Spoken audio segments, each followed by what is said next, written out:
News Channel 5 on your side presents Kaleidoscope, focusing on people who make a difference in Northeast Ohio communities. Good afternoon, everyone. Welcome to the broadcast today. Cuyahoga Community College will be expanding its public safety training programs and recruiting minority and female candidates for first responder jobs. Thanks to a grant from the Key Bank Foundation. Tri-C's Chief of Police and Dean of Criminal Justice Program, Clayton Harris, is here to tell us more about that. Later on, we'll hear from the Behavioral Health Director at the Free Medical Clinic of Greater Cleveland, Buddy Bailey. He'll explain how the Free Clinic is helping those who are undergoing trauma-related illnesses and tell us about the services available later on the program. After that, the President and CEO of the Greater Cleveland Food Bank, Kristen Warzoka, will explain how children are being assisted through the Food Bank's Summer Meals program. Good afternoon again, everybody. I'm Leon Bibb. Always good to have you with us here on Kaleidoscope. And so we beginning with one of the good guys. Of course, everybody who sits in this chair is one of the good guys or one of the good people of Cleveland. Clayton Harris, Chief of Police at Tri-C. How are you, Clayton? I'm very good, Leon. How are you? Oh, just fine. Always good to have the Chief of Police in the house here from Community College. Things are going well for you over there? They're going very well. Thank you. Very well. How long have you been the Chief of Police at Cuyahoga Community College? I'm actually celebrating my 21st year as Chief of Police. Well, it's working out very well. We're glad to hear about all of that. You've got a special project going on called the Public Safety Education and Training Program. That's correct. What is that? Well, it's actually a center that we built almost 2 years ago at our Western campus.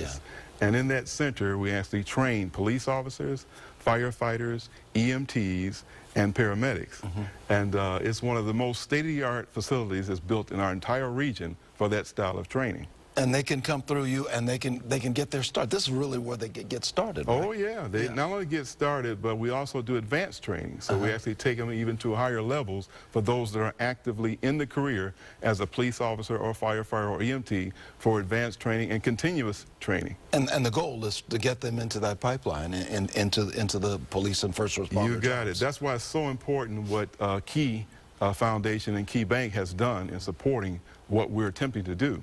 Right now, we're concerned and we're focusing our attention on the young people out there, the sophomores, juniors, and seniors in high school, and actually trying to entice them into these wonderful careers, these wonderful career opportunities, and showing them how to get involved in these careers and seeking unbelievable opportunities to protect and serve their communities. And that's that summer academy. My notes tell me you've got a youth-focused summer academy. That's correct. That's what you're talking about. Yes. What happens when they, give me just a thumbnail sketch of what happens to somebody who comes in green as grass, they haven't done this before, but they say, Chief, I'd like to be a law enforcement officer. Well, it's two phases. One is if it's our high schoolers, they come in, of course, with no knowledge about pretty much anything on these levels.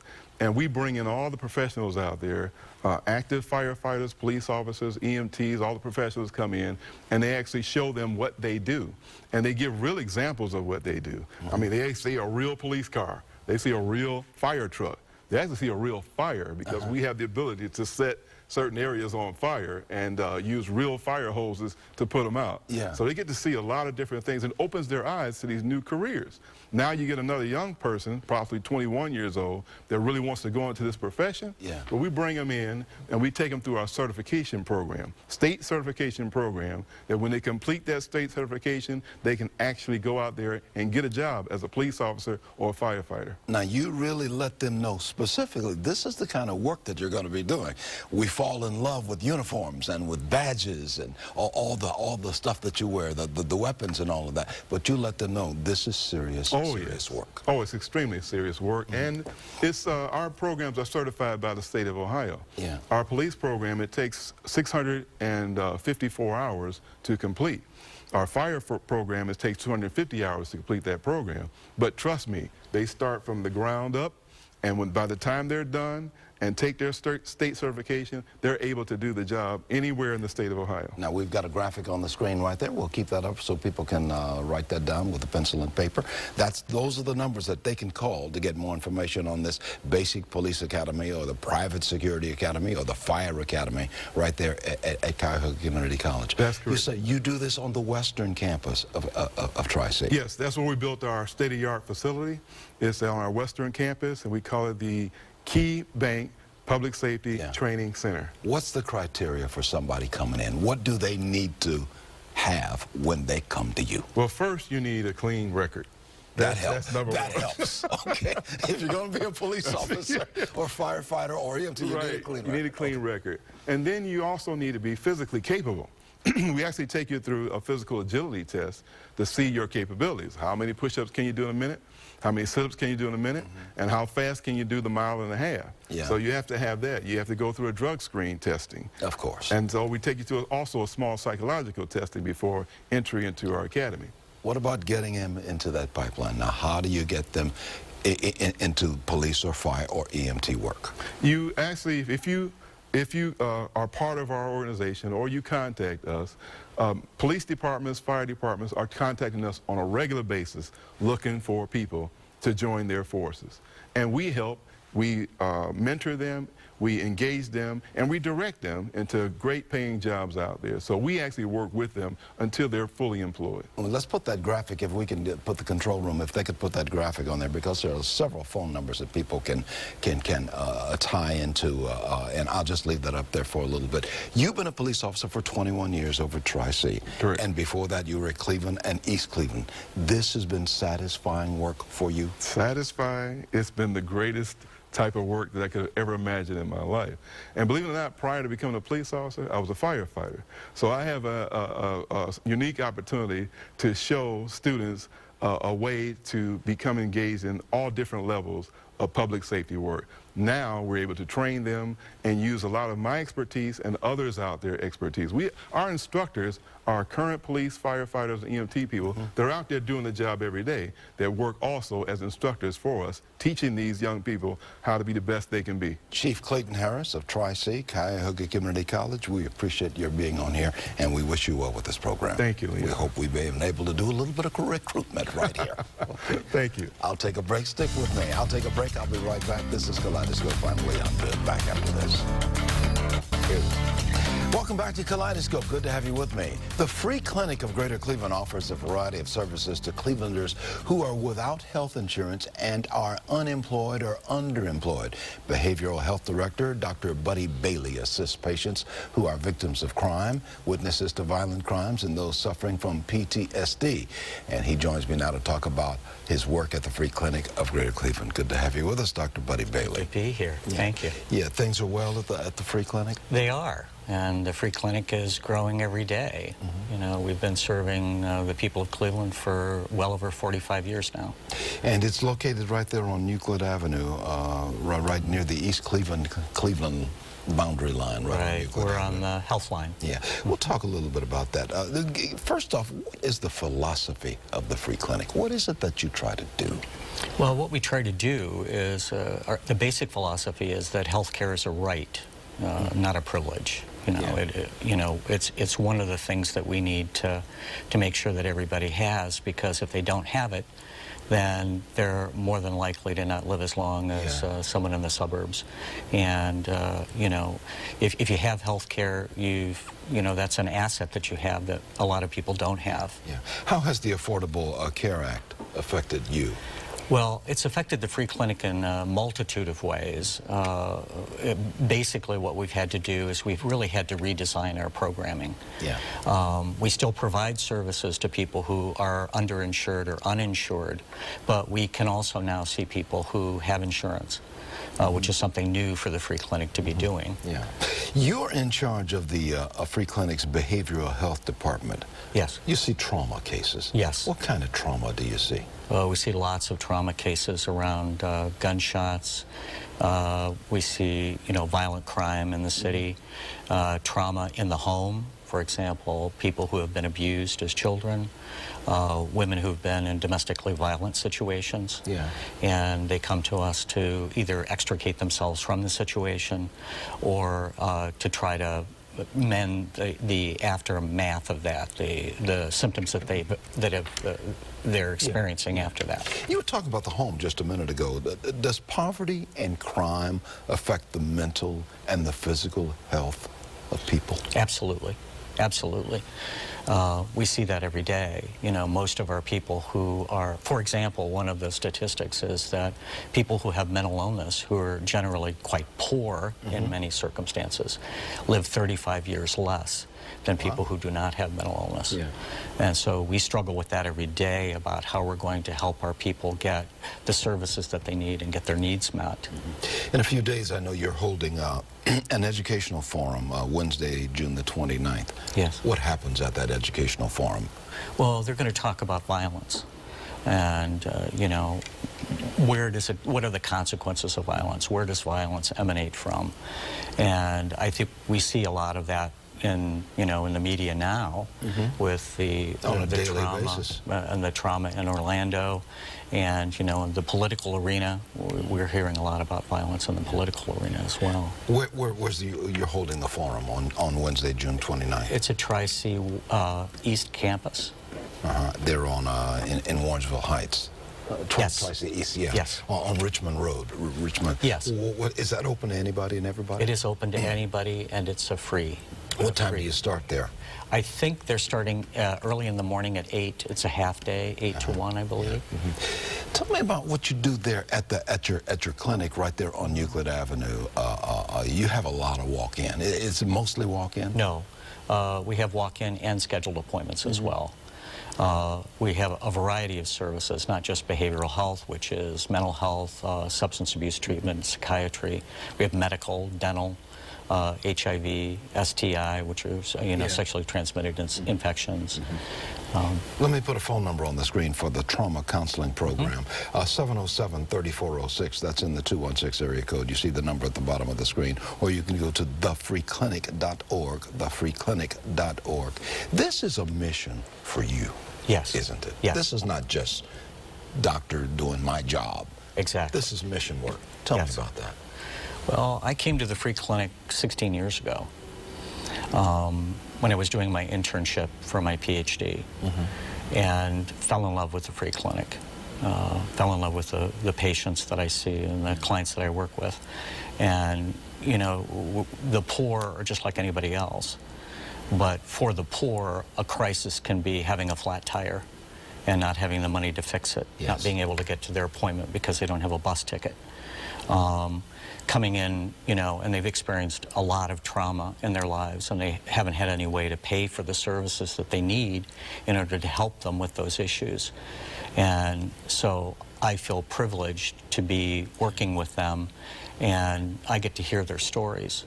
And ultimately the goal is to help them to feel better about themselves and to move through the trauma and maybe make their lives better in the long run.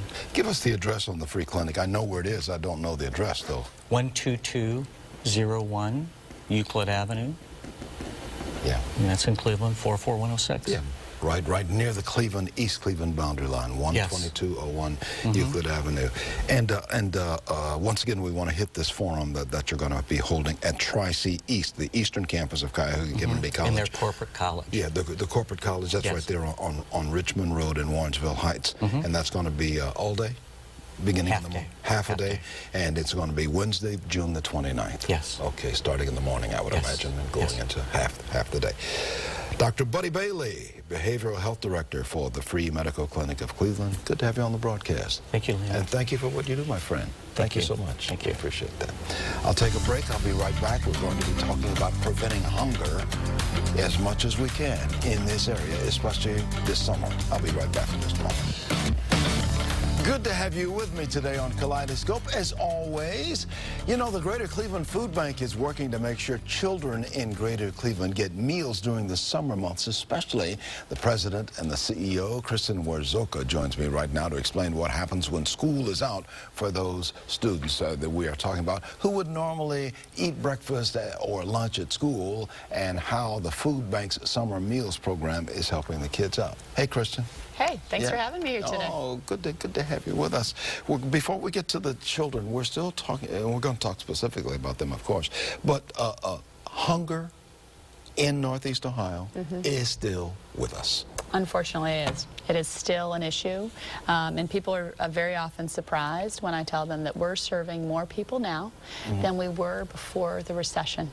Is About that right? 250,000 people a year turn to the food bank or one of our member agencies for assistance. And this is not just a Cleveland story. This is a, how big a footprint do you cover?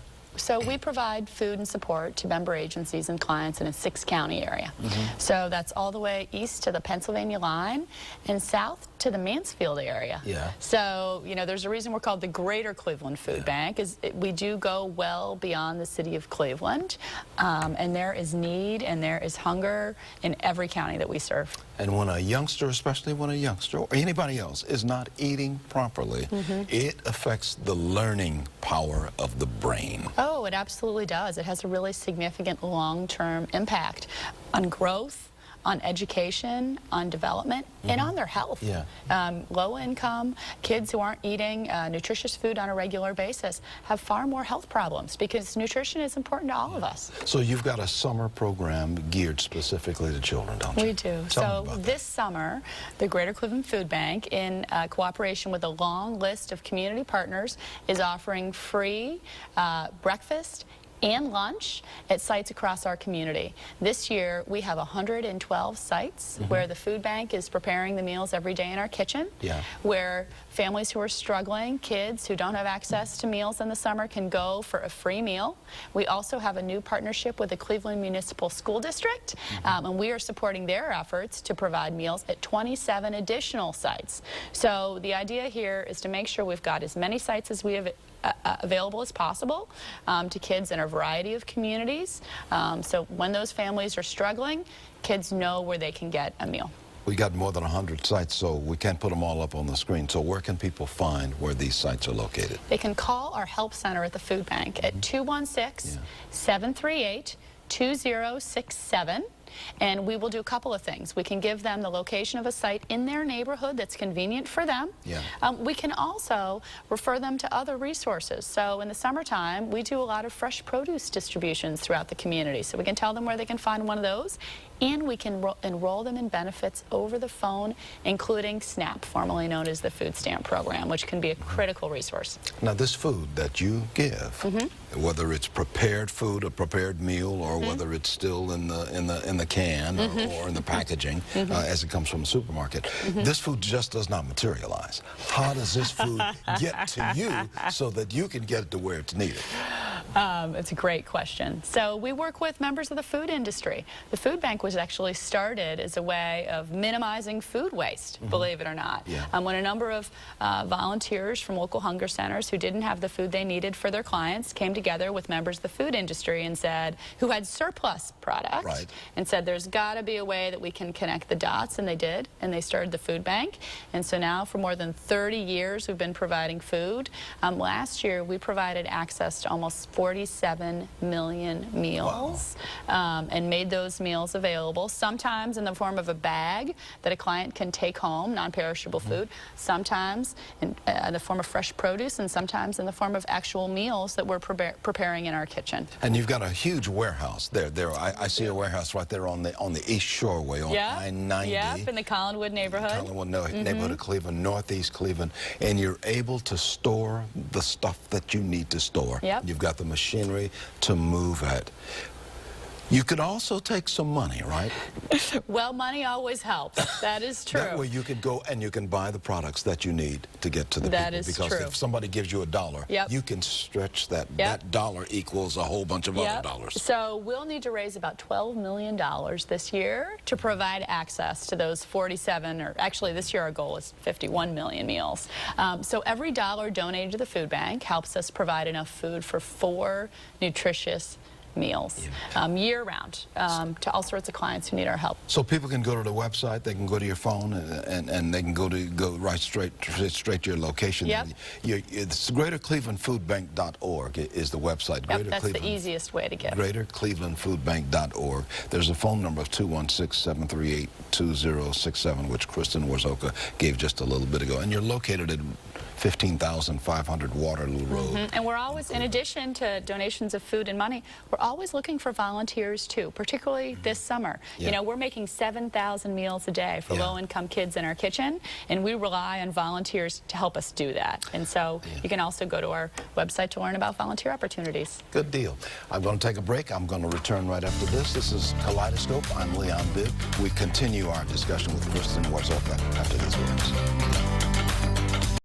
We're joined now on the Morning Exchange segment with Marsha Maccabee, the Urban League of Greater Cleveland, but we're going to continue our conversation with Kristen Warzoka.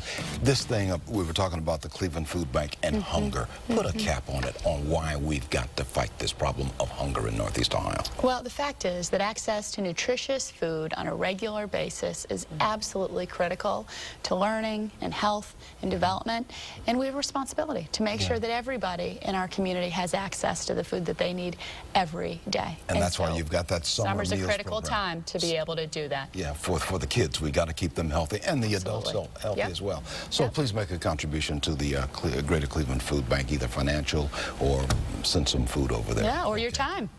Okay, or your time, volunteer.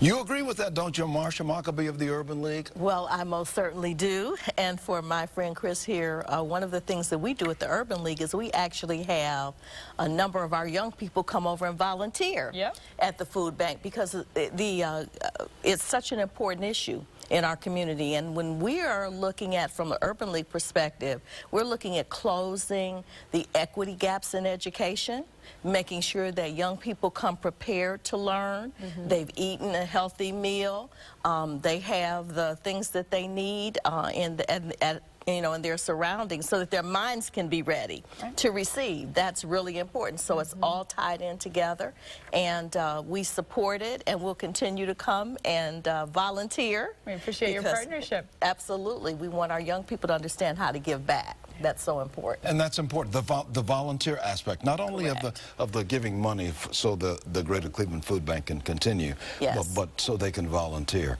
Absolutely. Anything else going on? I've got 30 seconds remaining before we have to say goodbye. Well, I tell you, it's just been an exciting time in our town here recently. By the time we air, we hope that we will have champions with our Cavaliers, but they're champions in our eyes this morning. No matter what happens beyond this recent Game 6, they're champions in our eyes today. And we thank the Cavs for what they did. It's been a nice ride this year. Thank you, Kristen Warzoka. Oh, great to be here. Marsha Maccabee, thank you as well. Take care, everybody. This has been a presentation of News Channel 5's Kaleidoscope, a weekly public affairs program brought to you in partnership with the Urban League of Greater Cleveland.